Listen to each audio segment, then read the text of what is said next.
E36 stretch run. Diving.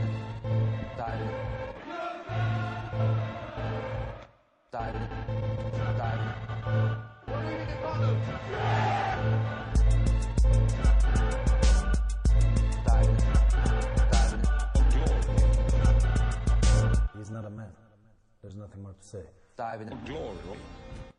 Yeah, welcome back to Diving for Glory, a podcast that looks at football as an obsession.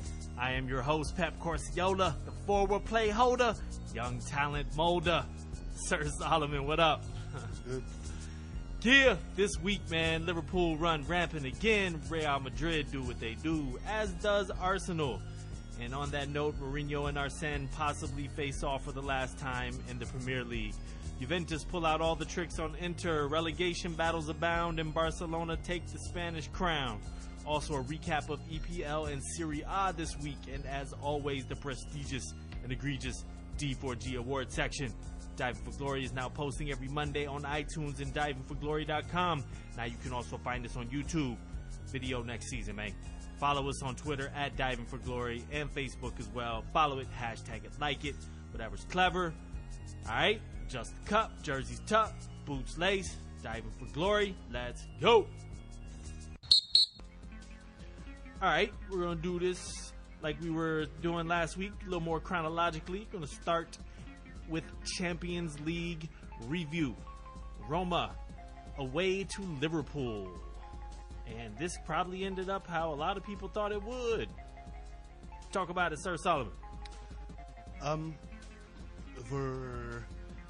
It almost ended up looking like a lot crazier than a lot of people thought it would, but it ended up being a decent scoreline. But the conversation beforehand was more about how Roma's going to handle Mo Salah, and even Rossi and stuff were talking about how they could, and apparently not, because he hit him up for a double in the first half, and that pretty much set the ball rolling for what ended up being like a big ass game. Well, I really thought that starting off, man, that it was surprising to see Roma, because Roma came out in attacking fashion. Like, they were not about that, oh, we're about to sit back. Like, they were definitely on the front foot the first 15 or 20 minutes so, and they had some chances and lost some chances, or did not take advantage of some chances, hit the woodwork once. It was a surprising start. Were you surprised that they would come out in such a manner?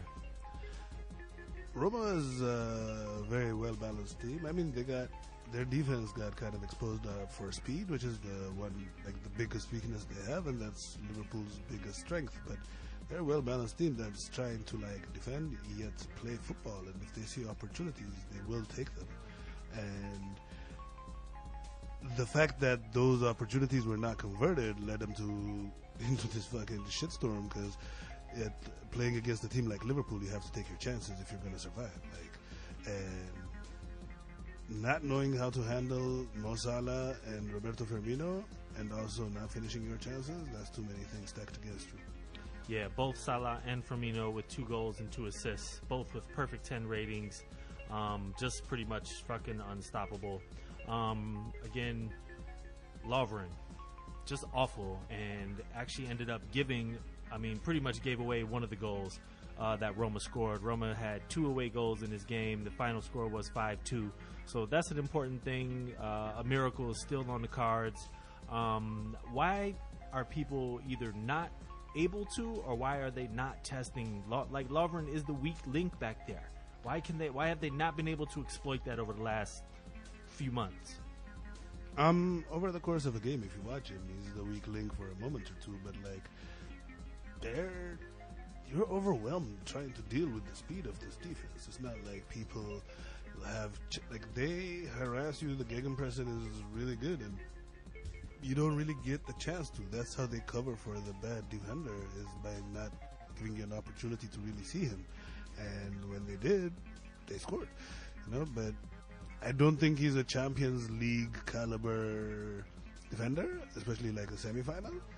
But dude, if they're gonna still keep playing him and they're gonna get to the final, then yeah, he's a weak link, but he's gotten a lot better, and his errors have decreased a lot. You know. Did you see the error that when he jumped? He wasn't even close to that header. It just went right over his head, straight to Checo. Yeah, I mean, it was straight comical, dude.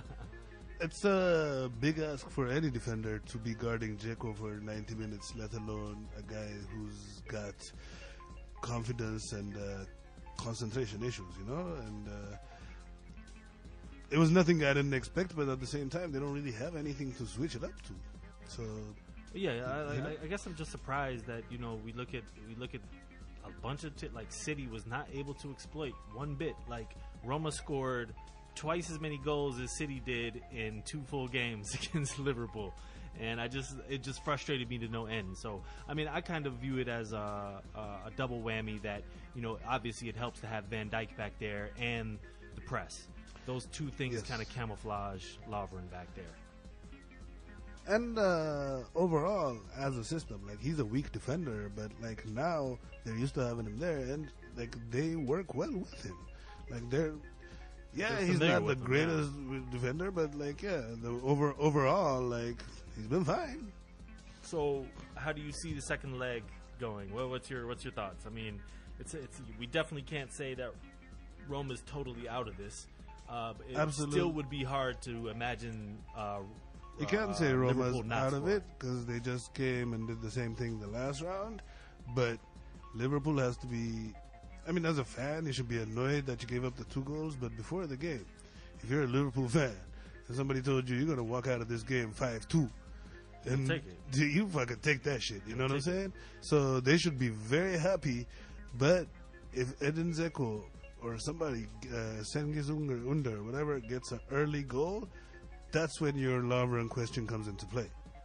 So, 2 things. I don't know if you came across these stats, but apparently nobody has scored at Rome in Champions League this year. Yes. And Liverpool has scored in every away game in Champions League this year. So one of those will not be true after this. Actually, that's a lie. If it's 0-0, those 2 things would remain to be true. But still, I don't think that the makeup of these 2 teams that the game is going to be 0-0. No, I don't either. We shall see. But if Liverpool don't go through, it would definitely be a huge surprise. Would it be more surprising than the Barcelona result? Yeah, because it would be more recent.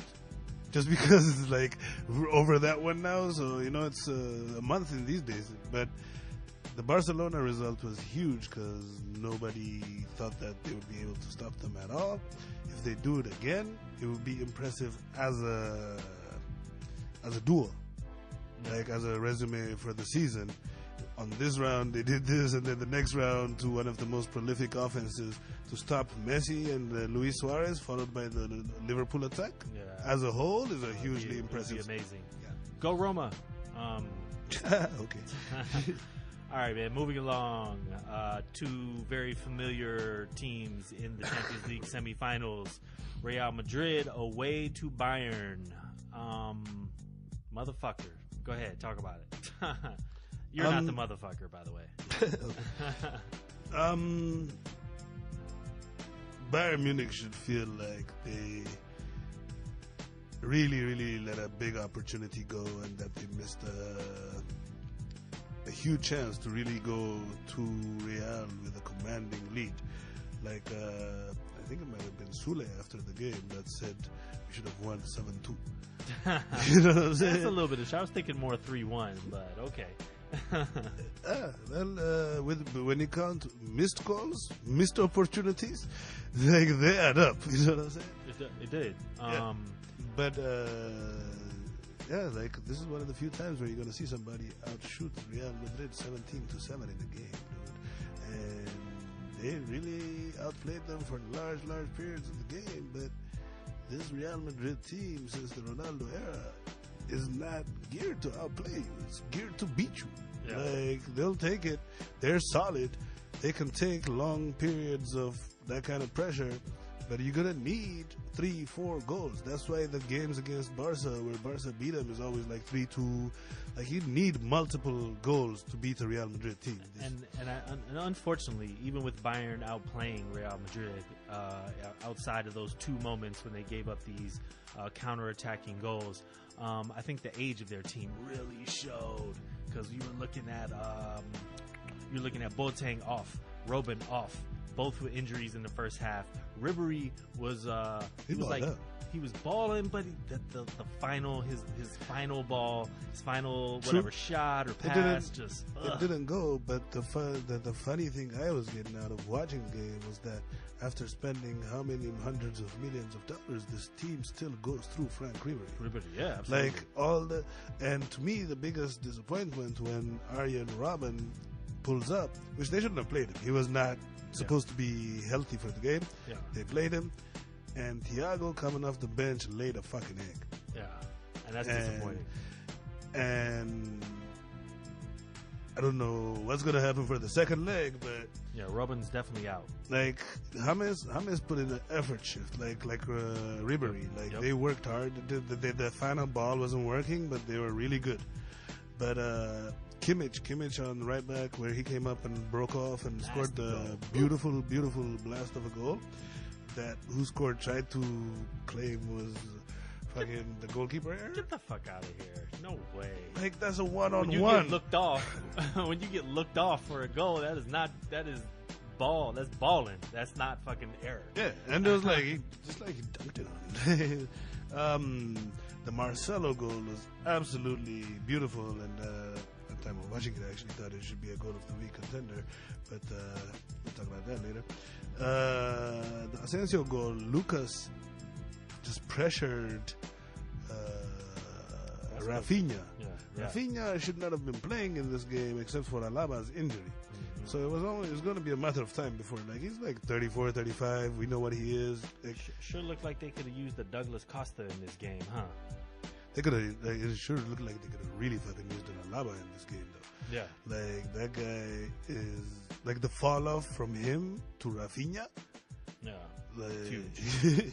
I still, as a so-called neutral, but still just disliking Real Madrid in general, I certainly come away from this game hopeful that Bayern, they could correct a few things here and definitely pull out a victory at the Bernabeu easily.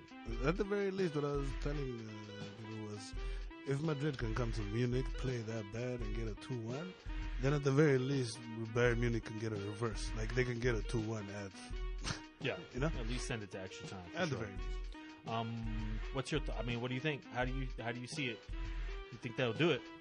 Yeah, I think with the proper time and not having they dominated them in a game where they used 2 of their subs in the first half because of injuries, and the guys that got subbed on didn't really perform well, and they still dominated the game. So I think that. Yep, I think the Bayern Munich can do at least a 2-1 and send it to overtime, or even a 2-0 and win it. Remember that guy, Robot Lewandowski? Ghost in this game. Now, you get something from him, Mueller, and Ribery, anything more than what you got in this game. That's one of the big misses of David Alaba not playing, is because the right back is not overlapping to take the crosses, and then you took out Arjen Robben because he got injured. So they basically didn't have a whole right side of the field. And they still looked better than Real Madrid. So, by the time the game starts, they'll have fixed whatever and going toe-to-toe. I think they have the better team. Yeah, not going to debate that. And I also flash back a few years when Lewandowski was in Dortmund and single-handedly destroyed Real. I certainly wouldn't mind seeing that here.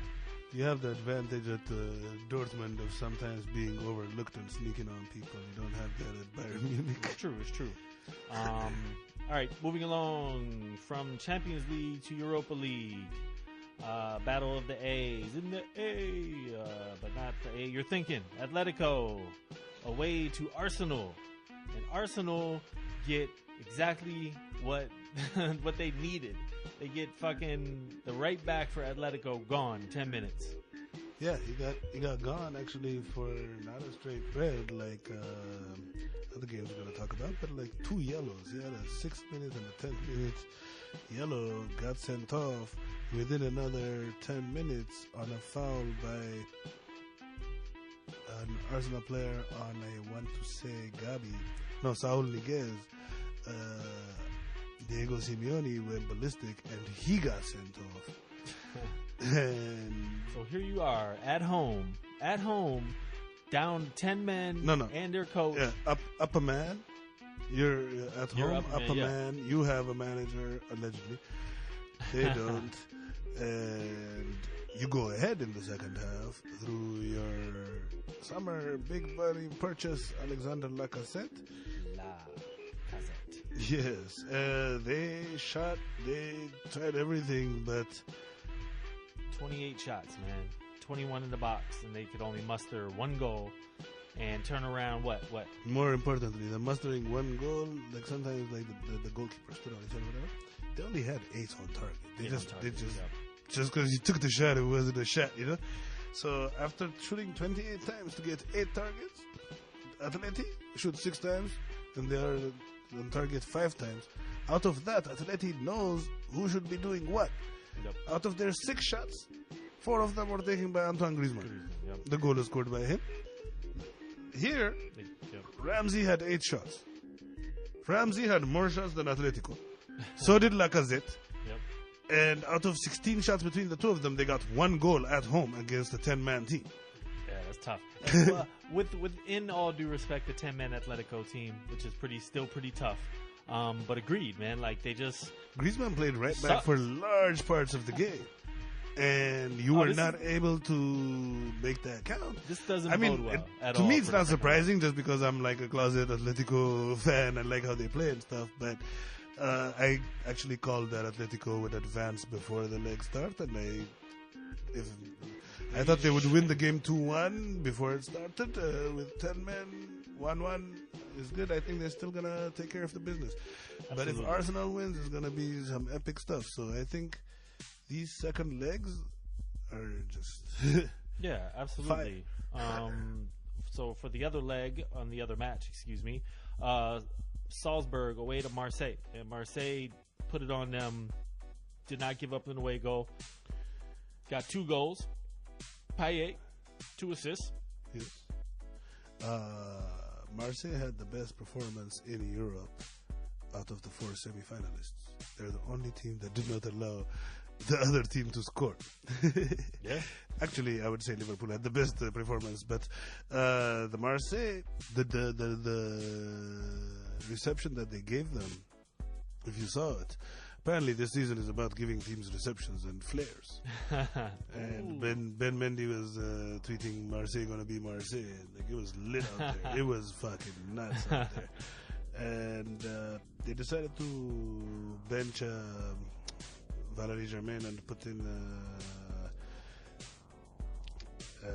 another striker, I forget the name, but Dimitri Payet and Thauvin on the wing are this season's spectacular combo for Marseille. And when Germain comes on off the bench, and actually starts, that threesome is scary. Yeah, man.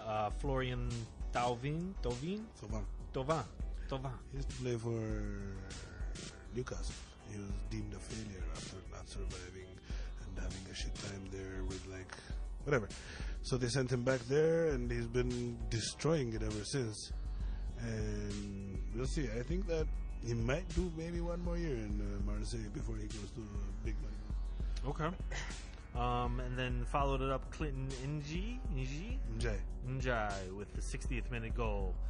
Salzburg played decent though, man. They definitely statistically they had more shots, more possession, and in an away game actually. I don't know if they had more shots, but their possession stats were good. I definitely don't think this is definitely not over. Yes. Salzburg goes home.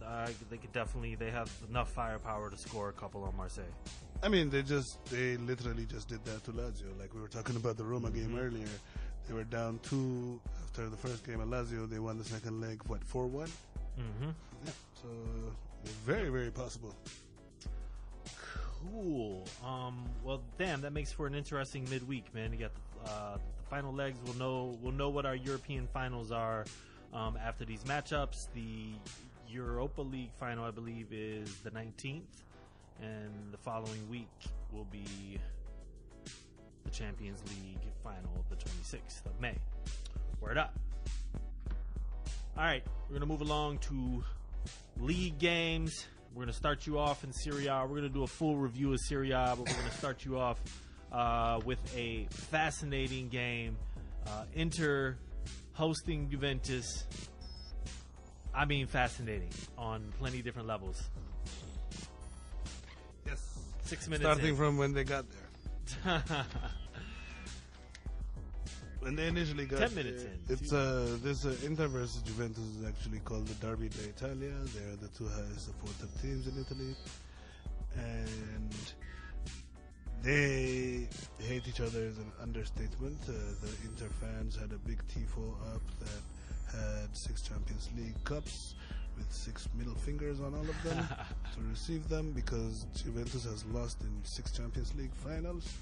Whoops. And so it starts, and it goes. And Douglas Costa opens it up quick, 13th minute. 13th minute, he gets it, and then it gets ugly. Then it goes on, man. Inter at the 18th minute. The 17th minute, Mr. Vecino goes in for a fucking horror tackle. Gotta go, dude. Straight red. And Straight you red, first of all, 18th you minute. can't do that on a football field. Secondly, you can't do that playing against Juventus in the Italian league. This is not a way It's the to... old ladies, son. Yeah, The old ladies. nah, get out of here, dude. So we go into half. Inter actually hold their own, man. They don't concede anything else, and actually pull it equal after the half. Icardi with the goal. That's one advantage that Inter has, in the fact that, I mean, it's not an advantage, but in a 10-man situation, it's not bad for them, because Inter's creativity comes from like 2.5 players. Icardi is the finisher. Perotti makes the plays sometimes.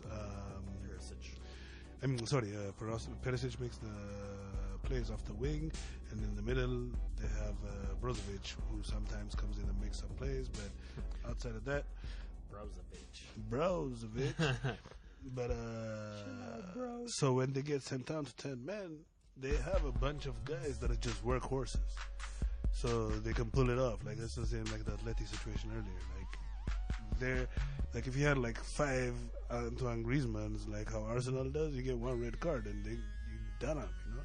Mm-hmm. But they're just a physical defensive team, so they kind of held their own. Definitely. And then they end up even going ahead in this game. The first to an own goal. Yes, they first tied it through Mr. Icardi. Yep. And Barzagli, about 12 minutes later, decides he would like to give them a gift, and the own goal's done. But they don't like Juventus, so Skriniar gives them back the goal. Yeah. Not to be outdone, man. Own goal in the 87th fucking minute. So there they are, up 2-1, going into the end of the game. 87th minute. They pull it Icardi even. subbed off. Yo. Got the standing ovation. We were watching that shit. Like they're doing something. Look at I mean, this, there's no another. worry. There's no worries, right? Because I mean, Higuain's not gonna pull it through. He That's what we're chokes up thinking. We're every. like, oh, look at all these chokers. This is choke season for Juve. They had 2 bicycle kicks scored on them in less than 3 weeks. Yep. But but the crazy boy sub Dybala comes in with a nice fucking corner. Nice fucking free kick. Free And Pipita fucking beats the offside trap that was lame and like was wide open for a fucking nice header. His placement was out of this world. Gonzo. Absolute pandemonium. He looks old as fuck, man. He's like chunky and slow and shit, but he smashed that joint, man. Yeah. He looks probably like the hard living of like being a millionaire. Living in Naples, playing in Naples. Is that hard living though? It's as hard as you want it to be. So this fucking puts Juventus up 3-2. They take all 3 fucking points, man. Quadrado balled out. Yeah. Sandro, Douglas Costa. Quadrado's performance was out of this world. Like even the Skriniar goal was his work. He just completely shook everybody, and they should actually, I think, be credited to him. I would easily give his performance man of the match because he's pulling the defense left and right, and everybody else like Pjanic and stuff started performing because of his, and like you just said, Douglas Costa on the other side.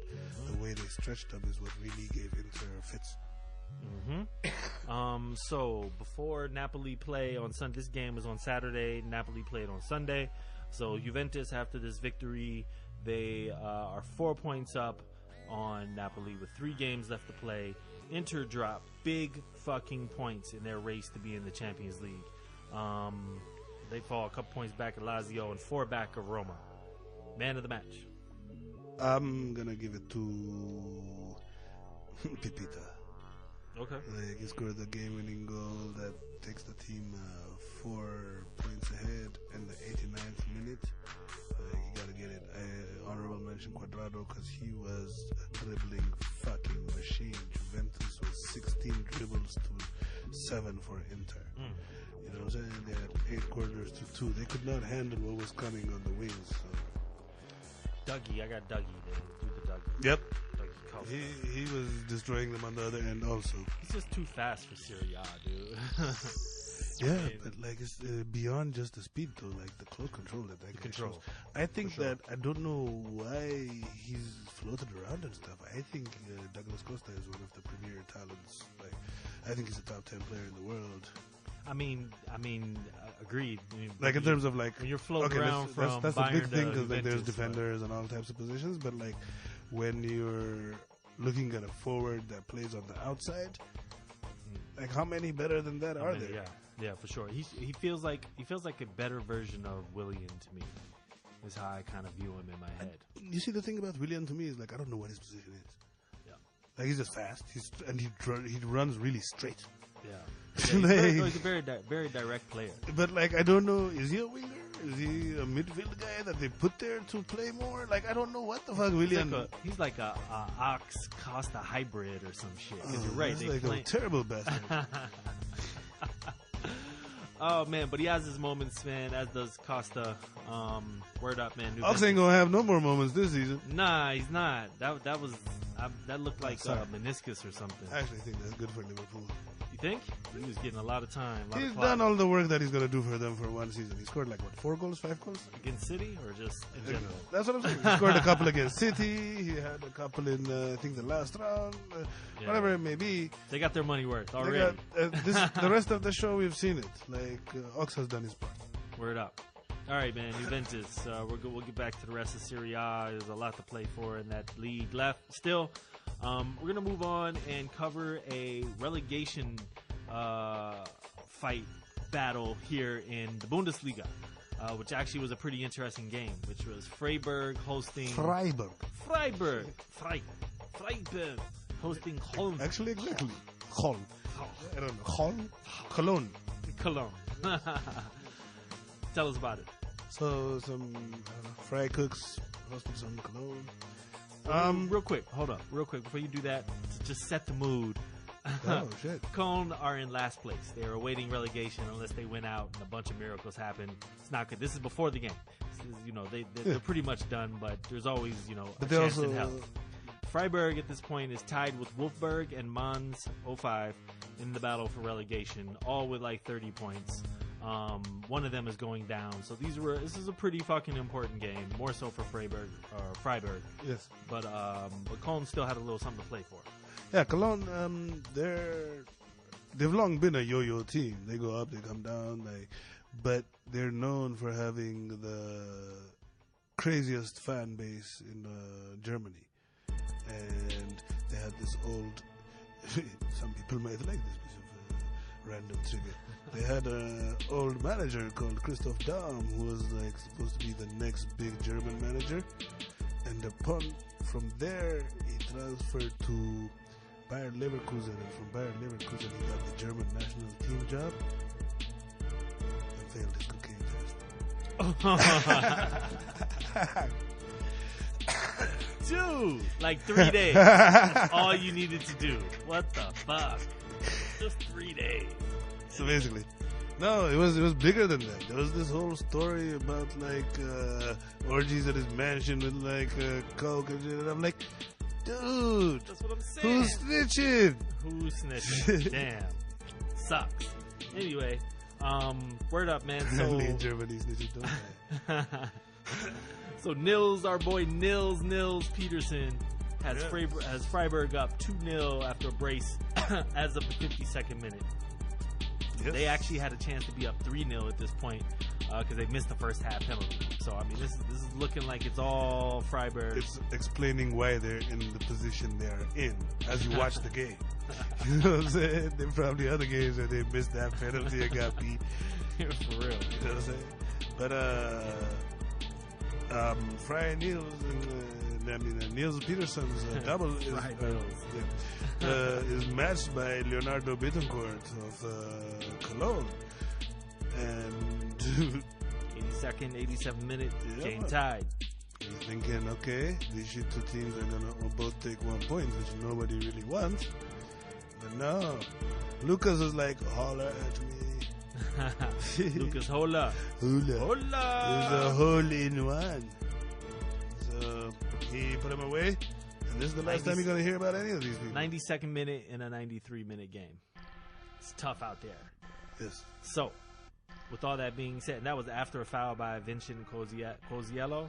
Sure. That gave him that gave them this free kick for the header. Game time. Freiburg walk away with all 3 points, and after the weekend's results, Freiburg now sit 3 points up on Wolfsburg for the final relegation spot, and which is crucial because goal difference is what makes the difference in Bundesliga, and they trail Wolfsburg -24 to -12. But, So they cannot tie Wolfsburg. They must finish ahead of Wolfsburg. but it's not an automatic relegation. The bottom two clubs are automatic relegation, and the third The from third bottom. gets the playoff. So there's still another lifeline where they have to play some Bundesliga 2 team, and they might get, like, it's not as bad as in the Premier League. You got 3, gone, Done, peace. Yep. Cologne officially relegated with this loss. Man of the match. Lucas Podolski, he doesn't play for Cologne anymore, but he used to back in the day. I like him. Sorry, No Lucas, doubt. Lucas Holler. I was like, oh, that's the Arsenal guy, right? Yes. Where did he go? Who actually has the period of like 5 years. He played more games for Germany than he did for his clubs. No doubt. Another brilliant Arsene signing. He's a bargain though. I got 0-0. Nils Peterson 2 goals and drew the penalty for the missed conversion. Word up. Relegation, big time shit, man. Means a lot of money to a lot of people. Speaking In Germany, it's like if you blink, it might happen because they only got 18 teams. 18 teams, yep. Speaking of relegation and champions at the same time, because we like dichotomy here on Diving for Glory. Deportivo La Coruña hosting Barcelona, who need 1 point for the to be champs. Deportivo trying to stave off relegation. With a loss, they will be relegated, and that is exactly what they got. But not without a fight. They played. They actually had a goal called off for offside correctly, but also at the same time very frustrating. Pegged the Barca back from 2-0 to tie it at 2-2. And looked like they might do something for about a few minutes, and then it was taken away from them. Bye. Messi. First, actually, let's start from the beginning. Start of the game was, just in case you think it's always a Messi show, it was a Dembele to Coutinho. Open it up, right? Yes, that's the first goal of the game. And then after that, the Messi show began. He scored 3 wicked goals, like all like team plays that broke down the defense and Tiki and they takat. Tiki and they Taka. Barcelona undefeated. And Deportivo defeated a little too much. Done. Officially relegated as of this moment. Messi with the hat trick. Suarez with 3 assists in this game. A couple of them should have just been Suarez goals. He just wanted to set Messi up and get him higher. Get him. Yeah. Fuck Ronaldo winning the Pichichi. He's not even close no more. Even Mo was ahead of Messi in the European Golden Boot until that game. Until this game. Nice. Relegation is now officially decided in Spain. Deportivo, Las Palmas, and Malaga, and there is no playoff in Spain. They are all relegated. Only Europa spots left to play for in La Liga. Yes, sir. With all that being said, kind of like reminisce on this title, man. Like this is La Liga title is still a huge thing. It's a huge accomplishment to do it 34 games into the season, still undefeated. Is like Messi said after the game, we were clearly way better than our competition this year. And in La Liga, there was not a close second. Like they dominated it from beginning to end. It's not like the kind of dominance where you used to think 4-0 and 5-0 all the time, but there's a defensively solid team. Samuel Umtiti came into his own. Piqué he's coming back into his form, and he had a really good season. Ter Stegen was very good. Jordi Alba, once Neymar left, is flying down the side. Like, they played a really good football in a season that was offensively a little less than other seasons. So... And you know, like it really just like, you know, it's why they play the games. Like after watching the Super Cup, like it was looking pretty dire for Barcelona this year, and for them to have come out and still kind of played in the same unimpressive manner in which they got worked, it fucking worked the entire season until they got the Rome. But if you La remember Liga, though, at the beginning of the season, you like they could not win absolutely anything. It was like, you don't know, in the league they only played Madrid 2 times. So Barca is fucking good enough to beat every other team that they play. So I never thought that they'd be in Champions League to win it this season because it's too defensive of a team. It's not creative enough. But in the league, having Messi and the strong defense, and then Iniesta, Luis Suarez, all of these guys, I don't know. And then Madrid had a bad little bump in the middle of the season. They play in Club World Cups every year these days, so like they slowed down a little. Like they had to take it. Yeah. Congrats. And it was a double. Yep. Congrats. And next week they will be at the Bernabeu for the Clásico as champions. This is the hullaboo or whatever the fuck they call it about the guard of honor, and it's just like, who cares? Exactly. Just take I mean, fuck it. You know what I'm saying? We're coming to your home. But the argument, anyway. Yeah, that's the thing. Like, we're coming as champions. I'd be more relieved that they're already champions and they don't win it at your stadium and actually open champagne bottles there. So the question then, I think I kind of asked it last week, but you know, if they walk away from this game with a draw or a win, do you play these players the rest of the year going for undefeated? It depends. You're gonna mix it up, but yeah, like you're gonna play them once a week. But like a lot of these players don't want to come out. Like, what are you saving them for? What are you saving them for? I don't know. You're playing them in unnecessary games in a World Cup year.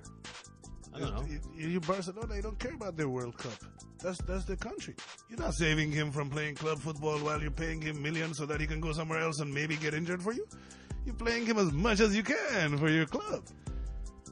You know what I'm saying? Yeah. No, that's why I asked. I just was wondering what the thinking Valverde's thinking was, what the players think. Like, I'm sure there's some of them though that no. Like, this is the thing. Players at this point in the season, if like you have any kind of knock or whatever, yeah, you're gonna get rested. Yeah. But if you're fully fit and 100%, like, that's your job. You still go. And once you go, you want to play. You know? Yeah, no doubt. No doubt. And the games are Real Madrid, which, if anybody wants to get rested, maybe the funny thing is, the ego thing, they wouldn't want to be, so that's the one you'd want to rest for. They have Sociedad, I want to say... At home? Last game of the season is Sociedad. And Levante? Or Leganes? Levante. Away to Levante, at home with Sociedad. And there's they have Villarreal. Madrid, Villarreal, Levante, Sociedad. Yep. And I'd play them. Back in the day, there were teams like if you have Atletico Madrid or something, there's some team that's like really just gonna skite you all game. Then you might rest them. But like, yeah, Villarreal looks like the tough one because they're the one team that'll still be playing for something here. I'd like to see them play. And even if they do switch them out, like you gotta switch it out to like Coutinho, who's really not got as much burn as he should have. Dembele, who's really not got as much burn as he should have. You know what I'm saying? Like, there are not a lot of guys to come on the bench. Like, why are you going to bring on Andre Gomez? Like, he's not going to be there next year. Denis Suarez probably not going to be there next year either, you know? Like, so what are you rotating towards? Yep. So, that is 4 of the 5 major European leagues settled, champions crowned. A lot of Europe spots to be decided. Congratulations, Barcelona, once again. Moving along to 2 teams that will not be winning a league title this year and probably next year. That is Manchester United hosting Arsenal. So Arsene Wenger's final trip to Old Trafford as the coach of Arsenal. And started off with some lovely chatter between him and Mourinho. And then Sir Alex shows up and gives this man a trophy for something. Fuck it. You took a bunch of his other trophies. You might as well give him a trophy for something. Which he implored, Mourinho, please come. Did you see this? He's like, come take the picture with us. And Mo was like, eh. It's funny because that's one of the few things that Mourinho is better than Alex Ferguson at. Mourinho's record against Wenger is way better than Alex Ferguson's record against Wenger. Because Mourinho arrived in London at precisely the moment Arsene Wenger's machine started to slow down. So it was like, what do you call it, ships in the night or planes, whatever.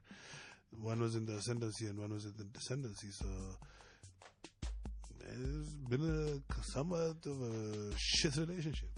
Yeah, pretty much. This looked like, I don't know, looked like United, looked like Mourinho, looked like what they've been trying to do, but it didn't in a way because they actually dominated the ball in this game. They had more shots, not that many on target. Yeah, that's the thing. They dominate possession by passing it sideways all game. They dominate shots by taking bad shots. Like, it's almost as if like Mourinho tells them like how to get the stats on. You know what I'm saying? Like, as opposed to like doing that Rafa Benitez training where they practice hitting the post. They hit the woodwork 3 times in this game. Yeah, they did. 9 corners to 0 for Arsenal. Like, what exactly the fuck is Arsenal doing in this game though? No corners? Arsenal actually put out a team that they should have. They have a Europa game, so they put out a bunch of like Reece Nelson and Maitland-Niles and all these guys. Like, Mourinho went out there chasing it like it's a final, and like he's playing against like youth team guys, and it was still boring as fuck watching him dominate. Like, it's actually kind of embarrassing. That sounds about right. This game ends 2-1 on a Fellaini extra stoppage time header. Yes, and I think it's extremely sad that club of Manchester United's caliber and stature has come down to that being their move. That's their move. When there's like players of like such class on the bench, and I know it. I always tell Ayu, I'm like, there's Mata, Anthony Martial, and Rashford on the bench, and one of the guys is gonna eat pine because Fellaini has to play. I mean, it's effective, but that's a lazy analysis of it, because if you committed as much to the other game plans, they would be effective too. Yeah. You know what I'm saying? Yep. And I remember earlier in the year, my buddy trying to convince me just how important Fellaini was to United. And I'm just like, if that's the case, that's fucking awfully sad, and that speaks to their team. But I don't think he's that crucial. I mean, in current form, he kind of is. And that is why they're almost 30 points out of first place. Like, when you're relying on players that are of maybe Everton's caliber to bail a club of Manchester United's stature out of problems, that's an issue. Agreed. Notes of this game: Mkhitaryan, after scoring the goal, goes off injured, and Lukaku goes off injured. Bigger news. Mkhitaryan didn't score. Didn't celebrate his goal like he's like a fucking youth product. Like he had a cup of coffee at Manchester United, dude. You're supposed to pull your dick out and dude. wave it at Mourinho. I would dick slap Mourinho, man. Like, get the fuck out of here, dude. And playing for them is actually some shit we would put in quotation marks. Yeah, like you played. You got played for them. Exactly. That was like the most embarrassing part of your career. Mina Raiola worked his magic and got you out of there. You should be streaking after that. Maybe he just knew they'd lose. Also, I want to point out Pogba with another solid game, again playing beside Herrera and Matic. Yes, Pogba is playing nice, but at the same time, they still don't have a game plan for him. It's like, let's give him enough cover, and then like there's this. Have you seen, on average, they're like 15, 20 feet away from each other when they pass? Like, how can you expect this guy to really unlock his true skills with nobody to play with? That's the game plan. That is the game plan. True. Oh, ad nauseum, man. We're fucking covering this, man. We've been talking about it all year. I'm going to wrap it up by saying Mourinho is ending Arsene's Arsenal career with a 9-7-2 record against him. So he's only lost twice to Arsene. United put a stranglehold on second with a 5-point gap and a game in hand on third place Liverpool. Arsenal now are officially out of any top four talk. Not that we believed it anyway, but they stay in sixth. 3 points in a game in hand on seventh place Burnley, who are in line for a Europa spot. So is a stranglehold on second like being like amazing at masturbation or something? Like, what the fuck are you strangling? Hey, There's man. nothing to get. You want to prove you're the second best team in England. I know, that's the hilarious part to me. Is like he's claiming it like we're better than these other teams. It's like, yeah, you still didn't get the girl. It's true. I think it is fascinating to consider. He played all the big teams super tough, man. It's the fucking losses to, West Brom and Huddersfield and all that kind of do in. I still don't. I think they'll compete a little more next year. I think that they're actually gonna get surpassed. Yeah. I know. I think that currently on current like team building and with Keita coming and stuff, and not just pure talent 1 to 11 what you have, but use of talent. I think that Liverpool is way ahead of Manchester United. And instead of Manchester getting closer to Manchester City, I think that Liverpool is going to pass them. I think it's very possible. I just for some reason, I just don't.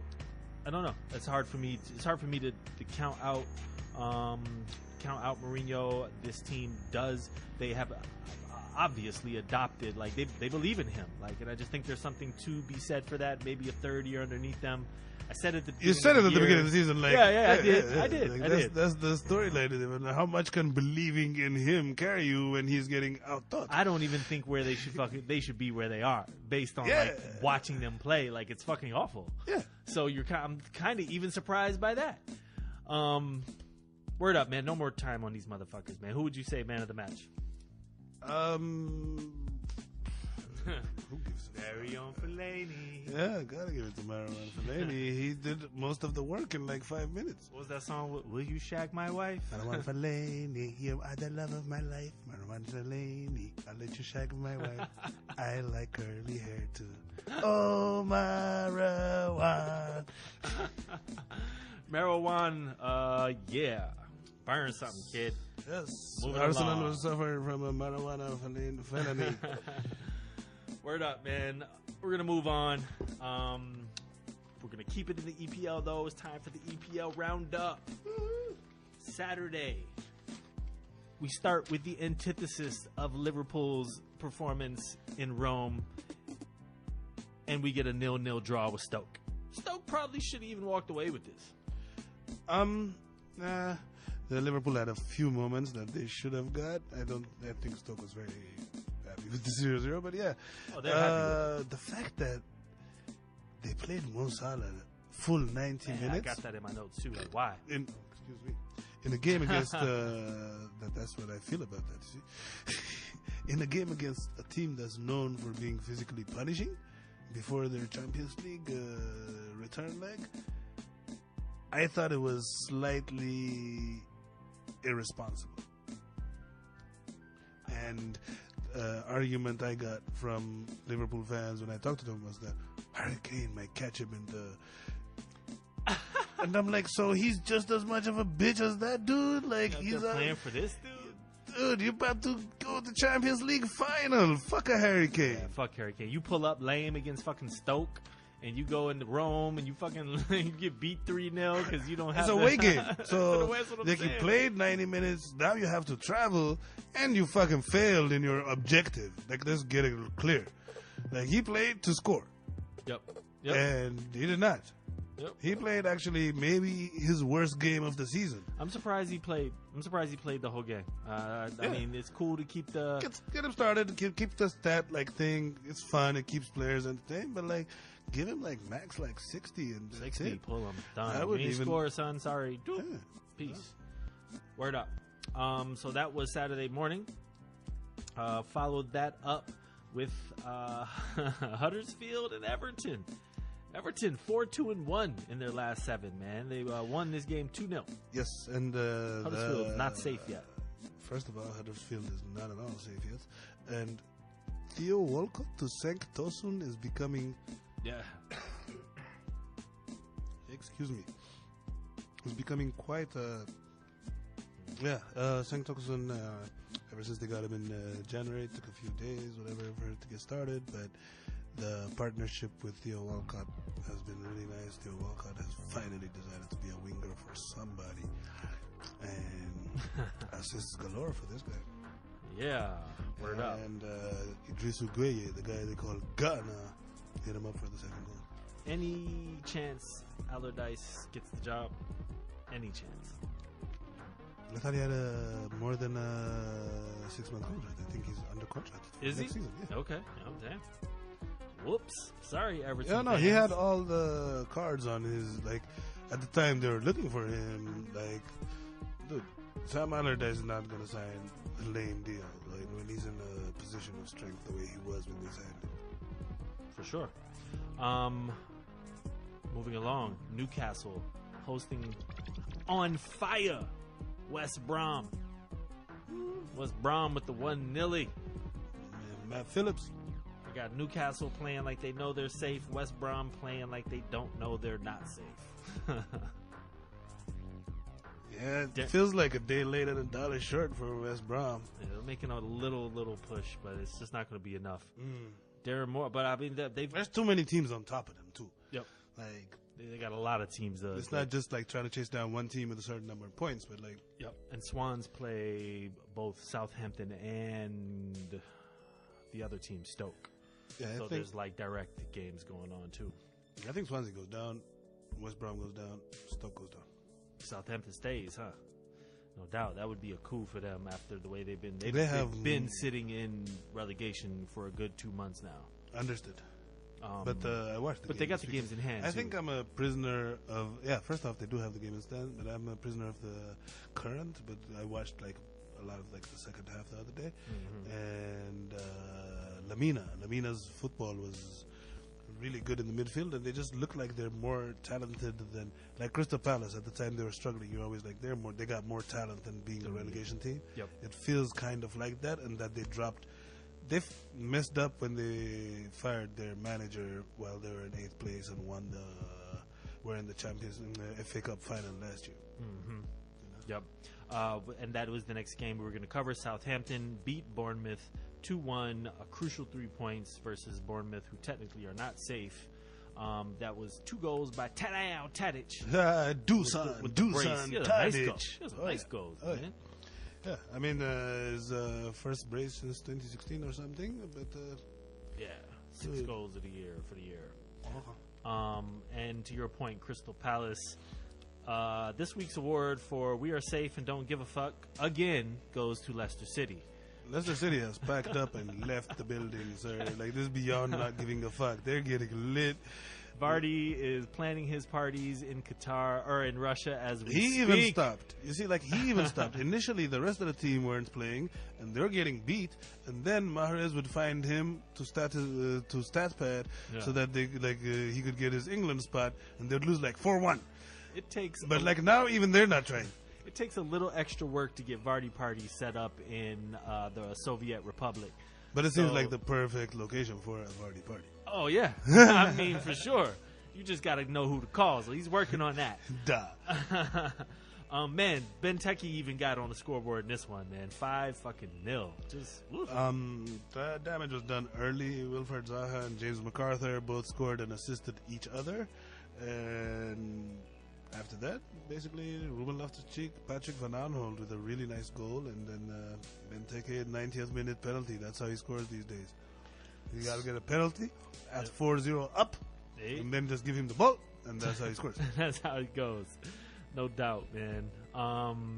Battle of the Bees here. Burnley, Brighton, a 0-0 draw. But this was a crucial point for Brighton, and Burnley, oddly enough, qualify for Europa with this result. Yes, because both Chelsea and United, FA Cup finalists are in the Champions League, so or in Europa. I mean, they get a Europa spot, right? Yeah, but they're in the Champions League, so they don't need the Euro. Like they will be in next year's Champions. Chelsea? Oh, Europa. Sorry. It's Europa spot. You're right. Yeah. Anyways, the open Europe spots have been taken by those guys. So it's going to be 3 teams: Chelsea, Arsenal, and Burnley in Europa. Yep. Nice. Unless Arsenal fucking pulls it off, right? Amazing.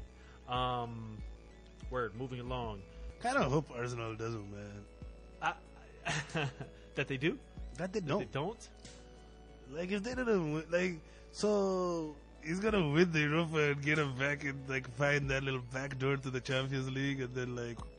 Which is like a whatever thing because he's gone, so it's not like it's gonna save him. So no, but that's the thing. That, like fuck winning it if he's not gonna be there. Like, yeah, Simeone gonna be there next year. Nah, probably not. But Swansea take the L to Chelsea. Chelsea 1-0. Chelsea is continuing their late assault on the top 4 spot. This victory puts them 2 points back of Tottenham, who are playing as we speak. I would not call it much of an assault. Fabregas scored early, and Chelsea at points looked like they were parking the bus against the Swansea team that has not been able to score. It was actually a bit of an embarrassing performance. Only an assault in the sense of their string of victories. I got you. But outside of that, let's check this. Yes, Tottenham up 2-0 on Watford. They'll probably secure that top 4 soon. That is the game today. Moving along, that was a wonderful goal by Cesc, by the way. Yes, it was an excellent finish by Cesc. Moving along to Sunday, outside of the Arsenal-Manchester United game, was the West Ham-Manchester City game. City have now set their sights on erasing Chelsea from the record books, which I will certainly take as a small consolation for not getting beat by Liverpool all season. 4-1. Yeah, I mean, it was. It would have been 3-1, but they still have a player playing for them that's playing for West Ham. Zabaleta decided to still score for Manchester City, yes. provided an own goal. Sane had a deflected goal early, and after that it was whatever. But Jesus' goal was really nice. Jesus, like he started the play, he made the run, like that was nice. Start do you to end. You think Sterling was actually picking him out? I don't feel like he was, but I wasn't really. It didn't matter. Yeah, like nice. I can't pretend to think what Sterling thinks because I don't really think he thinks. And then Fernandinho puts it away late. Yep, 4-1. They are now. With 3 more points, they will surpass Chelsea's total of 95 points, which I think was last year. And then they will 2 more goals, and they will have passed. I think so. Oh, I thought it was because they won. It's either that or victories. Because Chelsea team last year has the most victories. They may not have had the points, but 30 wins last year. So 31 wins will take them past Chelsea for that. 95. 96, 3 more points, and they will pass, I think you're right, it is the old Chelsea team, maybe the 04-05 team. 04-05, yeah. And the 2009-2010 team, Chelsea, is the ones who own the most goals scored in a season record. But if you look at the defensive records of those teams, I think one season they allowed 9 goals or 10 goals. Like, that's ridiculous. It was it's like you'd play games and games against them, and they would like 1 goal in 4 games. Yep. So, with all that being said, top four: City 93 points, United 77, Liverpool 72, Tottenham, if they win today, 71, Chelsea 66, Arsenal 58, Burnley 56. Arsenal plays Burnley this coming week. Doesn't matter. Relegation: West Brom, Stoke, and Southampton. And the Golden Boot race remains: Salah with 31, Kane 26, Aguero 21. West Brom, Stoke, Southampton, and then right after Southampton, with games extra played, is Swansea, right? Swansea. Yep, got it. Technically, there's still like 5 or 6 teams open for relegation. So some crazy shit could definitely happen. Moving along, though, Serie A. So much to play for in Serie A. European spots. Relegation is still open. The title is technically still open. But Saturday got started off outside of the Juventus Inter game with a Roma 4-1 drubbing of Chievo Verona. Yeah, this is a terrible game. The Chievo at the end of this game fired their manager. Damn. Nangolan had 2 assists. Patrick Schick was back and he scored early. Dzeko had a double, and the little prince El Shaarawy. Your opinion on firing a coach when you are battling to get the fuck out of relegation? You're definitely in position to get out of relegation after losing 4-1 to the third place team. I don't know. The situations are all unique. If you don't feel like the players are listening to him at this point in the season, then you have to make the move. And if you hope for that new manager syndrome. Yeah, 3 straight wins. It's an act of a desperate team, but anything's on the table at that point. Chievo, man, yeah, they are basically battling it out. With SPAL and Cagliari and Crotone. Sorry, 1 second. Go ahead. Yes, it was the third place team in the league, but from the 56th minute on, Roma played with 10 men. 10 men, yeah. So Juan Jesus. And they scored 2 more goals after they were down to 10 men. So John Jesus. Mm-hmm. Word up, Checo brace. JJ got sent off. Sunday, Crotone fighting relegation come away with a fucking 4-1 over Sassuolo. Yeah, moved them up to the 15th, and it was a huge game. Sassuolo, not so much for them. No, not at all. I do love Crotones, man. They're so tasty. But I also love Bologna. Bologna and AC. Bologna took the 2-1 loss to AC.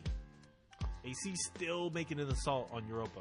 Yeah, they're 1 point back of Atlanta for 6th place, actually. Mm-hmm. So Hakan Çalhanoğlu has been looking really good the second half of the season, and Giacomo Benaventura, the guy they call Jack, scored the second goal. Hellas Verona took a 3-1 loss to SPAL. Yeah, they moved to 17th place and 1 point. Like these are big points. Everybody, it seems, in the second half of the bottom half of the table is either going up or going down. This week. After 4 or 5 weeks where there were a bunch of 0-0s in Italy. Mm-hmm. There was a lot of goals this week in Italy. Atalanta with a 3-1 over Genoa. I just get hungry reading all this shit, man. Salami. Salami, Crotone. Yeah. Atalanta's win was big because it helps off AC Milan, because AC Milan had the victory and they stay 6th with the win. Mm-hmm. Benevento pull out a point. They're already relegated, though. But Udinese needed that shit. Udinese is insisting on being part of this relegation. They've had many opportunities and they've punched below their weights on many, many moments, and they're finally, congratulations, firmly entrenched in a relegation battle. And one more relegation fighting team playing a Europa team fighting for Europa. Go ahead. Their last 6 games, Udinese has 5 losses and 1 draw. Wow. They've been determined to get into telling the relegation battle. We do not want to sit mid-table. That's boring. No. Word up. Sampdoria with 4-1 over Cagliari. Cagliari got kind of fucked by this, but to Sampdoria, it's a little bit too late. They let AC Milan pass them. They were in a position earlier in the season, if you remember, but I think team size got to them at some point, the squad size, and good result, but it feels like they're not going to go anywhere. They're just going to be a mid-level team next season. No Europa. Yep. I'm going to skip over this one game, and then we'll talk real quick. Lazio with the 1-0 over Torino. Yeah, they kind of secured fourth with that, and Milinkovic-Savic scored the goal, and I look for him on the market this summer. That guy's gone. Yeah, Milinkovic. Lazio, yeah, man, Lazio with the huge 3 points. Inter, that just tough loss to Juventus. But it all came down to what was Napoli going to do away to Fiorentina. Would the hero of last week, Koulibaly, come through again? I mean, he came through. He came through the tunnel and went right back through it. 6 minutes later. Apparently, the celebrations after the last week's win, whatever, was hardcore because the dude was good for 6 minutes of football before getting straight redded. Now, I'm going to throw something out there. In the 2 games that mean the most to Juventus, the Napoli game and the Inter game, there were red cards within the first 20 minutes. Is the old lady been seeing the black hand behind the curtain again? You would think, but this is a fucking bunch of brain freeze ass idiots. This is legit. Yeah, these guys are just like the Atletico Madrid against Arsenal. They have serious refereeing issues that they could take up. Like, these guys are just a bunch of dumbasses. This shit. So 3-0. They lost. Napoli loses 3-0. The players are crushed, man. Pepe Reina was crushed. Like they you know who's dejected. good at crushing? Diego Simeone. And don't play his son when you're down to 10 men. Fucking Giovanni Simeone fucking had a hat-trick on your monkey asses. Boom. Shout out to the Don. The Don fucking people up from different countries now. Like, I'm going to send out my lieutenant. I'm going to send out my left nut. Watch Diego Simeone be Juventus' coach next season. You came out my balls, man. With all that being said, man, top 4, Juventus maintain a 4-point lead on Napoli. Roma and Lazio sit 3rd and 4th with 70. Inter 5th with 66 points. Definitely will be playing in Europe. Will need a miracle to reach Champions League. Atalanta with 58 with the last Europa spot. Under assault by Milan with 57, and an outside stretch from Sampdoria and Fiorentina, both with 54. Relegation, Benevento is relegated. Verona sits at 25, essentially relegated. Chievo Verona. Verona. SPAL, Cagliari, Crotone, and Udinese all sit within 3 points of each other. Should be a fun relegation battle there. Top scorers for Serie A are Ciro Immobile with 29, Mario Icardi with 27, and Paulo Dybala with 21. And Paulo Dybala has managed to get suspended from the team multiple times. Get sent off, and like, he's been a busy boy. Yeah, and he's still there with them. If only it played. With all that being said, that's that. Serie A roundup, man. Moving along. Forward section. D4G awards. Dude of the week goes to. Gonna give it to Messi on the clinching game of the championship. He scored a hat-trick, and they were all beautiful goals. So yeah, I think hat-tricks are hard. Hat-tricks I don't know if you heard. in clinching, in game in a title clinching wins. Actually, it was kind of tough for me to not give this to either Salah or Firmino, but absolutely. Either one of them did shit. They ran rampant on Roma. They did nothing on the weekend. Yeah, Mo Salah, had he just not played on the weekend, would have actually probably won it. But the display he put in, kind of, when you're giving it for the week, you can't give it like he did not have a good game against Stoke. And with all that, goal of the week goes to Mo Salah. Give me some Mo. Score a couple more and I'll be Muslim too. Yeah, beautiful fucking. He put that literally like in the corner, like on the where the crossbar meets the post. It was gorgeous. He had goal. a lot of time between when he took the shot and when the goal went in to decide what kind of non-celebration he's going to be doing. He had a chip in his game too, didn't he? Yeah, That's right. And he was not celebrating against his former team. yeah.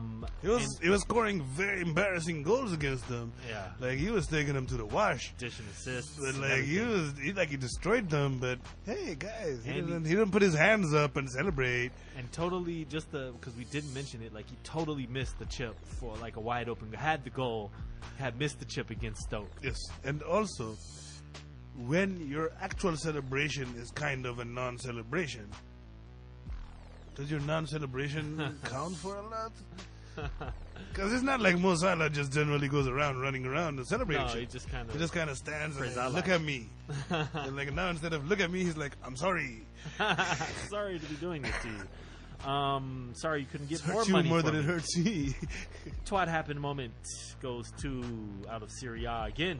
That whole Inter Milan game, the tifo essentially of how they received them with the middle fingers on all the cups, and the Vecino Vakig tackle that just horrific. Like that whole Inter Milan Just game fuckery. was fuckery. You got to wonder if Koulibaly had a visit from some friends that made him an offer he couldn't refuse because. And before you know it, the most clutch player of last week has been sent off, and Higuain is the most clutch player of this week. Like, there must be some serious black hand action going on. Crazy. Word up, man. That's the awards. Congratulations to all our winners. Upcoming games next week. EPL. We got Chelsea, Liverpool, and Arsenal, Burnley. Yes. There's an outside chance in hell that Liverpool could fall out of the top four if they lose every game. They need 1 point to mathematically not fall? I think so. Yeah, something like that. But, yeah, Champions League is very sad, man. For sure. Chelsea plays, will they both play full strength teams, do you think? Who? Chelsea and who? Liverpool. Yeah, who cares? Thanks for that in-depth. No, because Liverpool, it's a lifetime away. Because between that and between now and then, there's the Champions League return leg for Liverpool. No, no, they play it. They play it now. There's no return leg. It's either the final or bust. They play it this week. That's what I'm saying. Before the Arsenal game, there's the before Champions League game on Wednesday, so I can't go further than that. Was what I was saying. I feel you. I got you. Like, you don't know what's going to happen. Who's going to be even healthy to play in that game, you know? Yeah, for sure. Chelsea will still be going for all three, I assume. Yeah. Then I'm sure they're like, what the fuck else they going to do? Play them. La Liga, as mentioned before, the Clásico. Yo, who's the champions of La Liga, man? Oh, Barcelona. Yeah, you heard that, bitches? Yeah. Barca. Miss Coon Club. I don't know if I pronounced that shit right. But Probably not, but they won. Word up. Villarreal, Valencia, this would mean a little something. It means a little bit more for Villarreal as they need to secure some type of European spot. Valencia, La Liga has an extra Europa spot. They have 3 Europa spots. You didn't know that.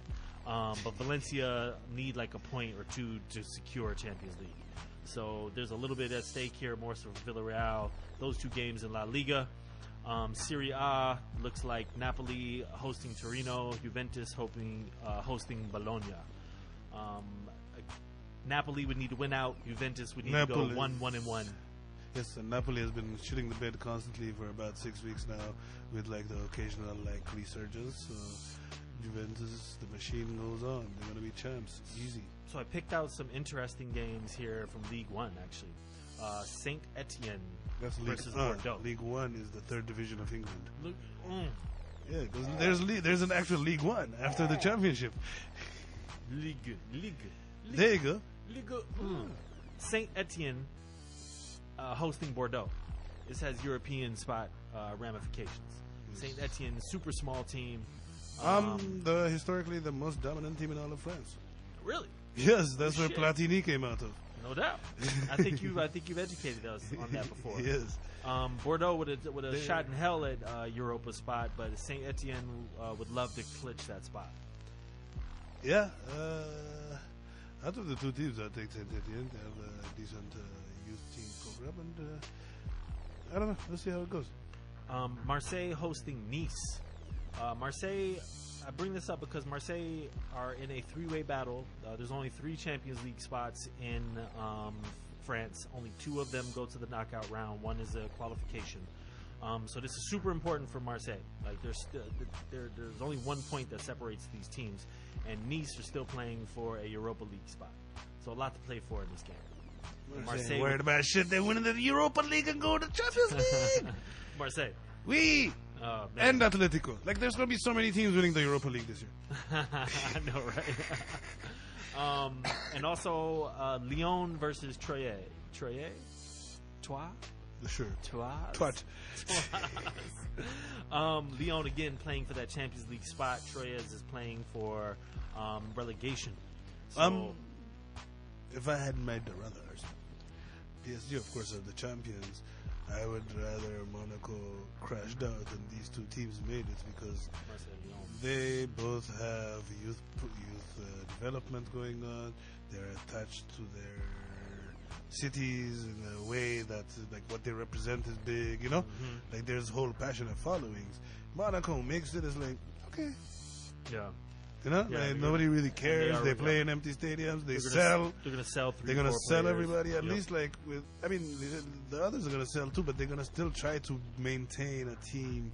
Like Monaco's like just trying to sell like a market. Yep. So I picked out some similar games for Bundesliga. Dortmund hosting Mainz. So Dortmund are still in a battle to secure their Champions League spot, and Mainz is fighting relegation. The battle and Mainz fucking waxed Leipzig last week. Yeah. What the fuck, Leipzig? I think they, after getting, after getting bounced out of the Europa. Leipzig has just got on a hangover. But Mainz, Dortmund, the battle of ex-Jurgen Klopp teams. Yeah, that's what that is. He played and coached Mainz, and then he coached both teams for 7 seasons. Damn, no doubt. Also, the same scenario: Leipzig versus Wolfsburg. Leipzig fighting for Europe qualification. Wolfsburg fighting for survival. Looks good for Wolfsburg. Yeah, duh. Sure. Leipzig, I want to see how many of these guys they're going to keep because they've been selling. Yeah, Timo Werner. Yeah. See if he's still there. Kate is gone. And then, what's that guy? Emil Forsberg? Yeah. There's that. Yunus, the guy with the Swedish Arab name. Word up. And that is the match. It's in the books. Diving for Glory, episode 36. That's what it is. As always, thanks for tuning in. We appreciate anyone who takes the time to check us out. Don't forget, Diving for Glory posts every Monday. Check us on iTunes and divingforglory.com. Now you can also find us on YouTube, video next season. Yeah. Follow us, Twitter, @DivingForGlory. Facebook as well. Follow it, hashtag it, like it, get at us. Till next week, Corsiola, Solomon. Thank you. Match. Diving.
He's not a man. There's nothing more to say. Diving.